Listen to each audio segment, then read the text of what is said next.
please subscribe and don't forget to press the bell icon to get notified whenever we upload a new video. नमस्ते, मैं हूं हरी। सुबह हो या शाम, खबर घटे सरेआम।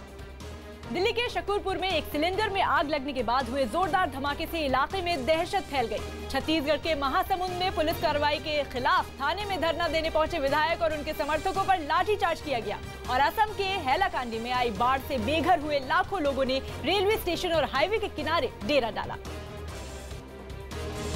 दिल्ली के शकूरपुर इलाके की एक गली में एक दुकान पर एक सिलेंडर में जोरदार धमाका होने के बाद वहां चीख पुकार मच गई। आरोप है कि दुकानदार एक सिलेंडर से दूसरे सिलेंडर में गैस भर रहा था, तभी उसमें अचानक भीषण आग लग गई। शकूरपुर के आई ब्लॉक की गली में एक दुकान में आग लगी देख लोग सकते में आ गए, लेकिन देखते ही देखते लोगों की आंखों के सामने वहां एक जोरदार धमाका हो गया। फिल्म में दिखाए जाने वाले बम ब्लास्ट जैसा नजारा देख पूरे इलाके में दहशत फैल गई। जो वहां खड़ा था वहां से भागने लगा। पास के ही एक मकान से लाल टी शर्ट में निकले लड़के ने घर वालों को भी भागने का इशारा किया। इसी बीच एक महिला गोद में एक छोटे बच्चे और हाथ में एक बच्चे को पकड़े बाहर निकली और वो भी गली से बाहर की तरफ भाग गई। बताया गया कि इस हादसे में दुकानदार करीब 50% तक झुलस गया। मामले की जाँच में जुटी पुलिस ने सिलेंडर में गैस भरने के दौरान हादसे की आशंका जताई। हरियाणा के पानीपत में एक महिला ने बीच सड़क पर लोगों की मौजूदगी में हंगामा करना शुरू कर दिया। आरोप है कि बदसलूकी और बदजुबानी पर उतरी ये महिला शराब के नशे में धुत थी, जिसकी वजह से किसी बात को लेकर मामूली कहासुनी के बाद वो लोगों के साथ गाली गलौज करने लगी।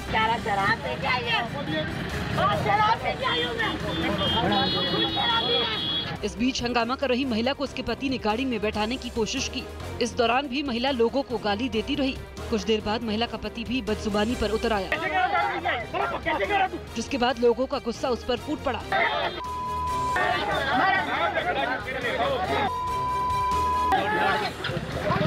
पति को पिटता देख महिला भी पास से एक लाठी ले आई और उससे लोगों पर हमला कर दिया, जिस पर वहां मौजूद लोगों ने एक बार फिर बीच बचाव की कोशिश की। लेकिन इसके बाद भी महिला ने हंगामा करना नहीं छोड़ा। इस बार भी उसने मर्यादा की सीमा लांघी और विवाद को सुलझाने में जुटे लोगों से ही भिड़ गई और एक बुजुर्ग को थप्पड़ जड़ दिया। इसके बाद उसने लोगों को खुद की पुलिस महकमे में होने की भी धमकी दे दी। इस पूरी घटना को किसी ने अपने मोबाइल फोन में कैद कर लिया, जो वायरल भी हो गया। छत्तीसगढ़ के महासमुंद में एक पुलिस थाने के बाहर इलाके के विधायक समेत धरने पर बैठे कई लोगों पर पुलिस ने लाठीचार्ज कर दिया। आरोप है कि बैडमिंटन खिलाड़ियों और शहर के स्टेडियम के पास रहने वाले लोगों के बीच स्टेडियम के गेट को लेकर विवाद हुआ और इस मामले में पुलिस कार्रवाई के बाद इलाके के विधायक खिलाड़ियों के साथ थाना परिसर में ही धरने पर बैठ गए, जिन्हें हटाने के लिए पुलिस को लाठीचार्ज करना पड़ा। हालांकि पुलिस ने पहले लोगों को काफी समझाने की कोशिश की, लेकिन वहां बैठे लोगों ने पुलिस की एक नहीं सुनी और हंगामा करने लगे।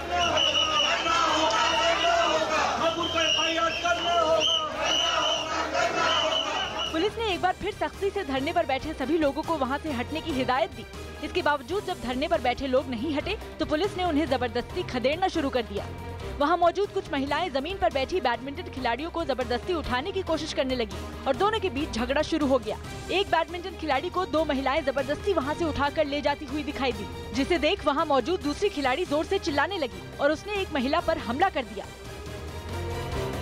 पुलिस थाने में धरना दे रहे इन खिलाड़ियों के साथ इलाके के निर्दलीय विधायक विमल चोपड़ा भी मौजूद थे, जो खिलाड़ियों के साथ शिकायत लेकर पुलिस के पास पहुंचे थे। लेकिन जब थाने में विधायक और उनके समर्थकों पर भी लाठीचार्ज हुआ तो विधायक काफी नाराज हो गए और हाथ फैलाकर पुलिस के सामने ही चिल्लाने लगे। विधायक को बेकाबू होता देख उनका एक साथी उन्हें वहां से पकड़कर ले गया। विधायक विमल चोपड़ा ने पुलिस पर शराब माफिया के दबाव में काम करने का आरोप लगाया। थाने से लेके पूरा पुलिस विभाग जो है शराब माफियाओं का बंधक बना हुआ है। पुलिस के लाठीचार्ज में कई प्रदर्शनकारी घायल हो गए, जबकि कई पुलिस वालों को भी चोटें आईं, जिन्हें बाद में अस्पताल में भर्ती करा दिया गया। लाठीचार्ज में राष्ट्रीय स्तर की बैडमिंटन खिलाड़ी काजल सिंह भी घायल हो गयी। राष्ट्रीय बैडमिंटन खिलाड़ी काजल सिंह ने आरोप लगाया कि लाठीचार्ज के दौरान पुलिस ने वहां मौजूद लड़कियों के साथ न सिर्फ बदसलूकी की बल्कि उन पर जमकर डंडे भी बरसाए, जिस वजह से कई लड़कियां घायल हो गयी। घायल होने वाले लोगों में काजल सिंह भी शामिल हैं, जिनके हाथ में गहरी चोट आई। काजल सिंह के मुताबिक विवाद उस वक्त बढ़ा जब एक पुलिस अधिकारी ने उनके कोच को थप्पड़ जड़ दिया। फिर पुलिस आई जो डायरेक्ट भैया पर हाथ उठा दी, बिन कुछ वजह से हम लोग सब वहीं पे थे। कोच को थप्पड़ मारे जाने से नाराज तमाम खिलाड़ी पुलिस थाने पहुंच गए और आरोपी पुलिस अधिकारी के खिलाफ कार्रवाई की मांग करने लगे। वहीं स्टेडियम के पास रहने वाले लोगों ने भी पुलिस थाने पहुंचकर खिलाड़ियों और कोच के खिलाफ शिकायत दर्ज कराई, जिसके बाद दोनों पक्षों के बीच हंगामा होने लगा और नौबत लाठीचार्ज तक पहुंच गई।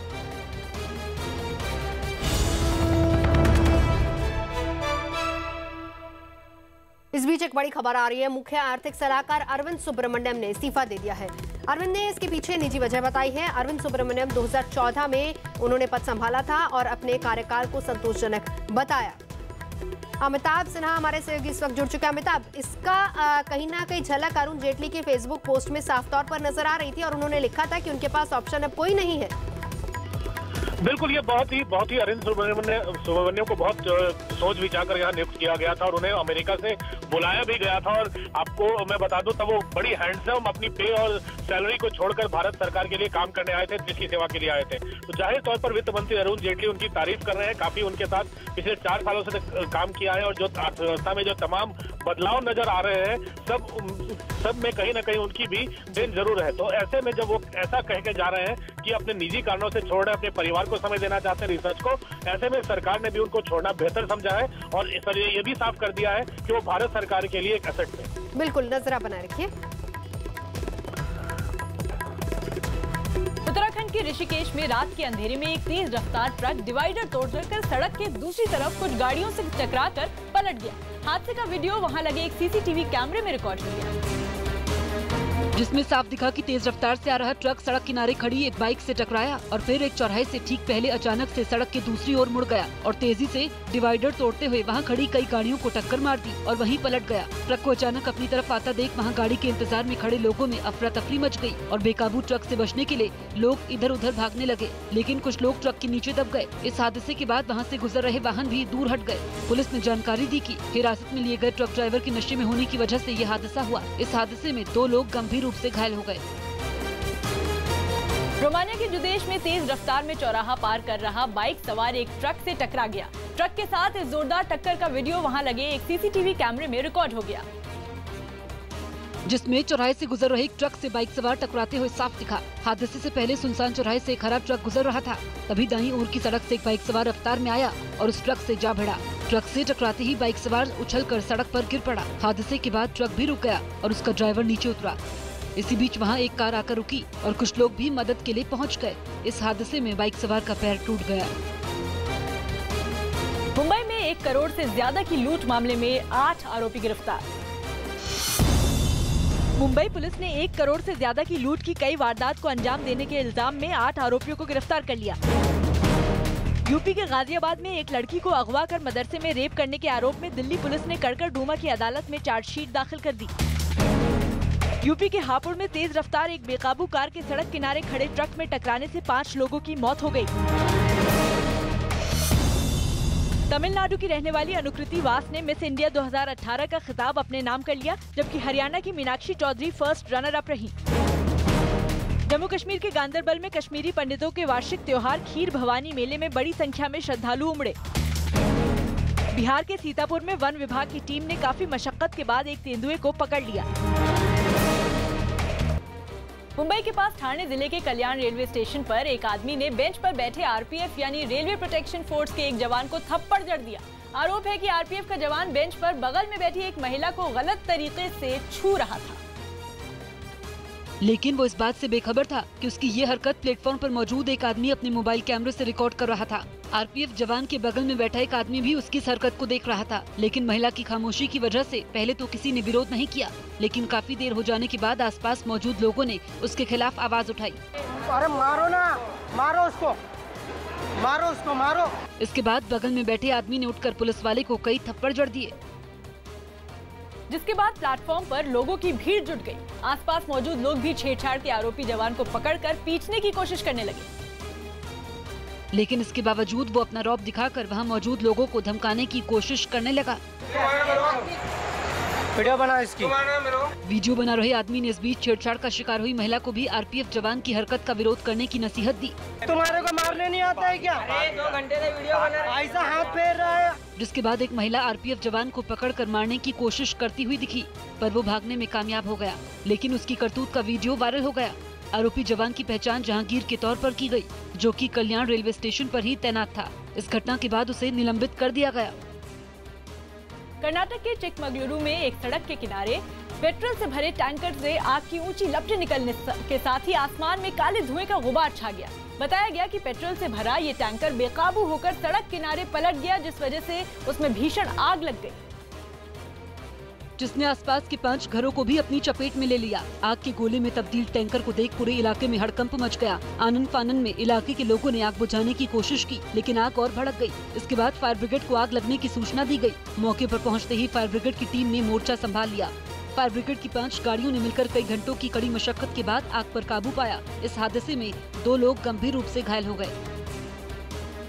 हरियाणा के फरीदाबाद में कुछ महिलाएं एक औरत को लात, घूंसों और डंडों से बुरी तरह पीटने लगी। मार खा रही औरत पर पड़ोस में रहने वाली एक नाबालिग लड़की को बेचने का आरोप लगा, जिसका पता जब नाबालिग लड़की के परिजनों को लगा तो उन्होंने आरोपी महिला की लात, घूंसों और डंडों से पिटाई कर डाली। इस बीच किसी ने इस पिटाई का वीडियो बना लिया, जिसमें देखा गया कि एक औरत डंडे से आरोपी महिला को पीटने लगी। इसी बीच पीछे से दूसरी महिला ने उसे जोर का धक्का दिया, जिसके बाद आरोपी महिला ने वहां से हटने की कोशिश की, लेकिन मौके पर मौजूद दूसरी महिलाओं ने उसे चारों तरफ से घेर लिया और घसीट कर पीटने लगी। इस बीच मार खा रही औरत जमीन पर गिर गई, लेकिन मारने वाली महिलाएं नहीं रुकी और बाल खींचकर आरोपी महिला को पीटती रही। इसके बाद महिला अपने बच्चों को गोद में लेकर वहां से जाने लगी, लेकिन मारने वाली महिलाओं ने उसे नहीं छोड़ा और लगातार पीटती रही। पुलिस के मुताबिक नाबालिग बच्ची के परिजनों से उन्हें शिकायत मिली थी कि उनके पड़ोस में रहने वाली एक महिला ने उनकी बच्ची को गुरुग्राम में बेच दिया, जहां उसके साथ रेप किया गया, जिसकी मेडिकल जांच में पुष्टि होने के बाद आसपास की महिलाओं ने आरोपी औरत को सरेआम पीट दिया। पुलिस ने आरोपी महिला सहित नाबालिग के रेप के आरोप में कुछ लोगों को पॉक्सो एक्ट में गिरफ्तार कर लिया।